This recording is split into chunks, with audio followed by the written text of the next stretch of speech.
Everyone. So in our last lecture we have already understand or have an idea about conservation of momentum. What do you understand by momentum first, and what do you understand by conservation of momentum? Now you know that momentum means it is a physical quantity which refers to the product of mass and velocity of any object at a point. So momentum of any object will be equals to the product of the mass and the velocity of the object which is moving or having that velocity.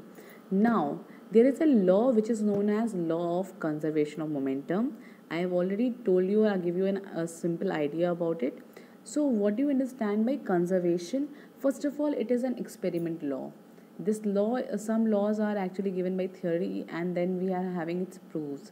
Now some laws we are actually having, we have observed these laws that this is happening, and then we make some laws. So these kind of laws are known as law of conservation of momentum. This is the main topic that we have to learn. So I have already discussed this diagram with you, that there are two balls. I have already discussed what is collision, that when two bodies collapse with each other or hit each other, or when they crash with each other. So I have told you about that there are three diagrams or three intervals when this collision is happening. So we are having A, B and C part. You can see the A part in which there are two objects. There are two balls, ball A and ball B, the two blue balls before collision.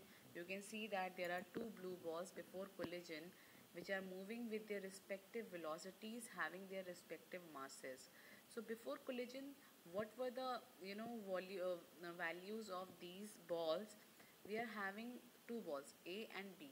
The mass of A ball is ma, while the mass of B ball is mb. The velocity with which ball A is moving is ua. You know that small u is used for initial velocity. So here u again is the initial velocity, the velocity before collision. Before the two ball crashes with each other, the velocity of the balls are ua and ub. So ball A having mass ma moving with velocity ua towards किसकी तरफ जा रही है? Towards ball B having mass mb moving with velocity ub. Now this is the condition before collision, before when the two balls does not crash with each other. Now now how will they crash? These two balls will crash only if the velocity of A ball is greater than the velocity of B ball. So you can see that you have to take that the velocity of A will be greater than B, then only it can hit the B ball. Now you have seen this. After this, the second interval which is happening is B part. Now what is happening in B part? You can see that the two ball crash with each other or collide with each other. The two balls are A and B. Now you have learned the third law of motion, in which we have learned that every action have an equal and opposite reaction.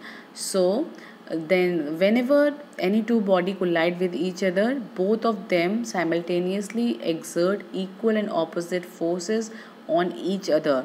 So you can see that the first arrow FAB is actually showing you force on B ball due to A, which is in the forward direction. Similarly, when the second ball collide with a first ball, you can see that it applies equal and opposite. Now you can see that FAB will be equals to FBA, but you can see that the direction of the forces are opposite. Okay, so ball B will apply a force on A which is known as FBA, force on A due to B. Okay, so this we have learned. Now after collision, what will happen? After collision, both the ball will again separate with each other, having different velocity VA and VB, and again start moving. Now mass of the balls will not change. The mass will remain same. The ball A will have the mass ma, while the ball B will have the mass mb. While their velocity got changed After collision, one got higher velocity, that that starts moving faster, while the other will have smaller velocity.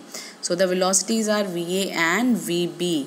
Now in order to prove that the total momenta will be conserved or remain conserved before collision and after collision, we have to solve this by using third law, that FAB is equals to minus of FBA.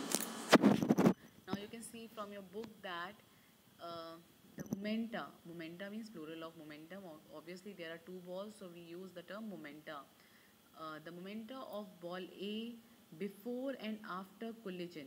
Now you know that what is momentum? Momentum is mass into velocity. So the momentum of ball A before collision and after collision will be, before collision mass into velocity, that is ma into ua, while after collision it is ma into va. So you can understand, before and after collision the momenta of ball A, आपको ए ball का momenta पता चल गया, mass into velocity होता है, तो before collision it become m a into u a and after collision it become m a into v A.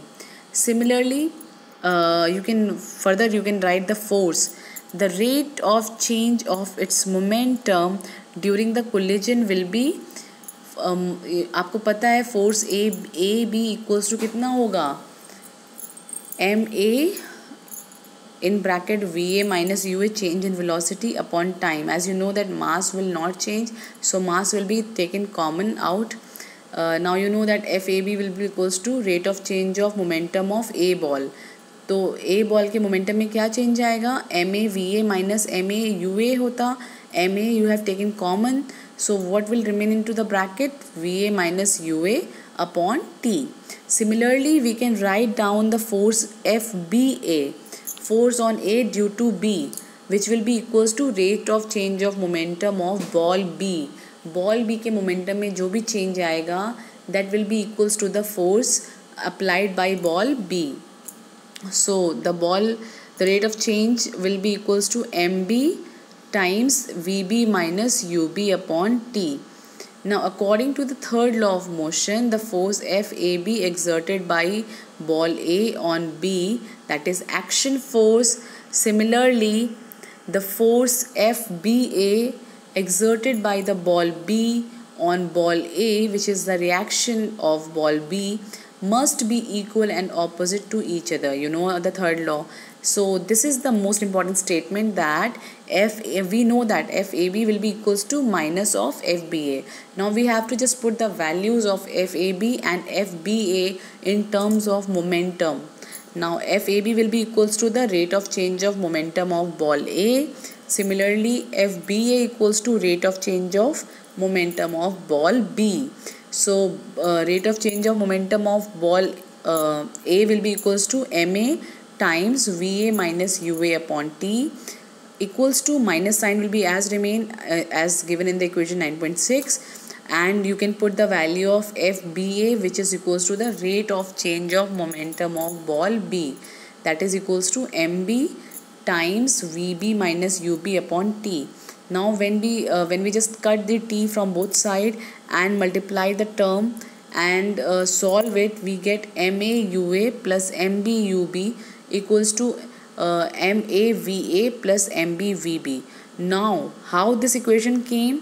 Just remember this, all the U terms will be on the left side and all the V terms will be on the right side. U terms are actually giving you the initial velocity terms, which are actually before collision terms, while V terms are actually final velocity terms and which are giving you the after collision terms. So in total you can see that since MAUA plus MBUB is the total momentum of the two balls A and B before the collision, and MAVA plus MBVB is their total momentum after collision, so you can see that both of them are equal. So before collision the momentum of the two balls A and B comes out to be equals to the momentum of the two balls after collision. A और B का before collision भी momentum का जो सम है वो किसके equal आ रहा है, momentum of ball a and b after collision. So this from this we observe that the total momentum of the two balls remain unexchanged or unchanged or conserved provided no other external force acts. अगर यहाँ पे कोई other external force नहीं होगा, सिर्फ f a b and f b a, that is action and reaction force are occurring between the two balls, then we can say that the total momentum of the two balls which are colliding will remain unchanged or conserved during this collision. Okay, so this is the law of conservation of momentum, and equation 9.7 is the most important equation, which gives you that before the momentum of the two balls before collision will be equals to the momentum of the two balls after collision.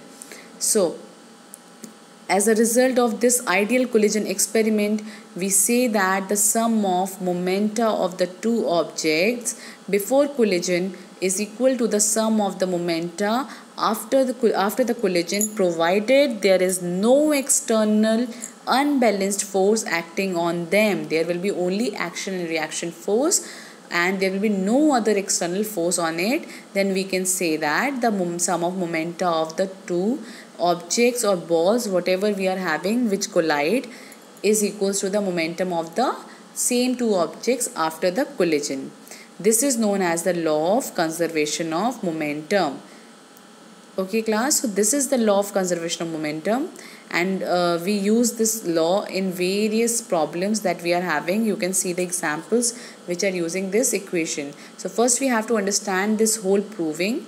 If you are having any problem, I will help you out in this. So don't worry, this is very easy. Just remember, we have to use both second law and third law. First we have to use the third law, that the action force is equals to reaction force, but in the opposite sign. That is why we have using FAB equals to minus of FBA. And after that we have just write down the force in terms of rate of change of momentum, which is equals to mass into change in velocity upon time, and just solve it. Take the initial term on the left side and final terms on the right side, and we get the final equation for our law of conservation of momentum. So that's all for today's class, and we will solve numericals on this so that we can clear the topic more.